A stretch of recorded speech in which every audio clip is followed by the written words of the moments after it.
kadiliman ng araw. Dahan-dahan pang gumigising, at ngayon'y babawi na.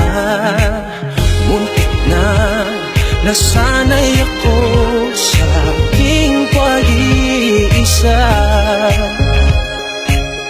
kaya nang iwanan ng wakas ng kahapon ko.